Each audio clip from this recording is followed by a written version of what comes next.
So ఇక్కడ vehicle కాన్ఫిగరేషన్కి సంబంధించి చూస్తే మొదట్లో ఇక్కడ మధ్యలో ఉన్నటువంటి కోర్ ఇంజిన్ని అమర్చడం అనేది జరుగుతుంది. దీన్ని మనం కోర్ ఇంజిన్ అంటాం. ఇది మొదటి దశలోనే మండేటటువంటి ఇంధనంగా మనకు కనిపిస్తూ ఉంది. కోర్ ఇంజిన్ ఇరువైపులా ఉన్నటువంటి ఈ రెండింటిని మనము స్ట్రాపాన్ మోటార్లుగా పేర్కొంటూ ఉంటాం.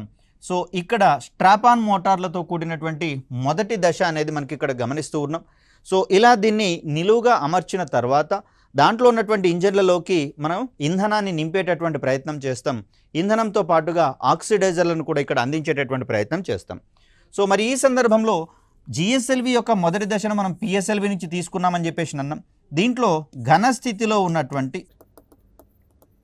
ఘనస్థితిలోని మనకు హెచ్టిపిబి ఇంధనం అని చెప్పేసి అనుకున్నాం కదా.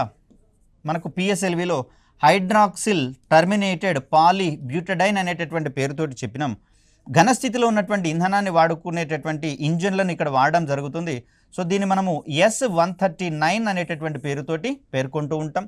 ఇక్కడ జిఎస్ఎల్వి విషయానికి వచ్చేసరికల్లా స్ట్రాపాన్ మోటార్ల స్థానంలో ద్రవ ఇంధనాన్ని వినియోగించుకునేటటువంటి 4 L37.5 ఇంజన్లను అమర్చడం అనేది జరిగింది స్ట్రాపాన్ మోటార్లుగా.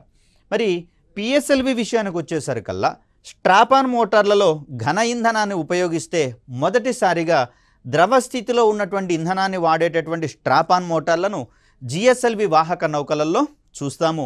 మార్క్ 1 కావచ్చు, మార్క్ 2 కావచ్చు, రెండింట్లలో కూడా మనకు ద్రవ స్థితిలో ఉండేటటువంటి ఇంధనాన్ని వాడే స్ట్రాపాన్ మోటార్లు అనేవి కనిపిస్తూ ఉన్నాయి. L37.5 అనేటటువంటి పేరుతోటి దీన్ని మనము పిఎస్ఎల్వి యొక్క రెండవ దశలో వినియోగించేటటువంటి ప్రయత్నం చేశాం. చూడండి, అవే ఇంజిన్లను ఇక్కడ తీసుకోవడం జరిగింది. వీటికే మనం పెట్టుకున్నటువంటి మరొక పేరు వికాస్ ఇంజిన్లుగా మనం చూసాం. ఇవి 4 సంఖ్యలో ఉంటాయి.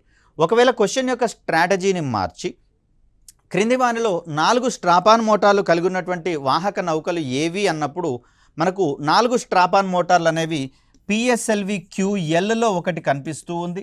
అదేవిధంగా దీని తర్వాత జిఎస్ఎల్వి మార్క్ 1 అండ్ మార్క్ 2లలో కనిపిస్తుంది. కాబట్టి ఆ సందర్భంలో ఈ మూడింటిని మనం కరెక్ట్ ఆప్షన్స్గా మనం ఎంచుకోవాల్సి ఉంటుంది. సో GS1కి సంబంధించి మొదటి దశ దీనితో పూర్తయినట్లుగా మనం భావిస్తాం.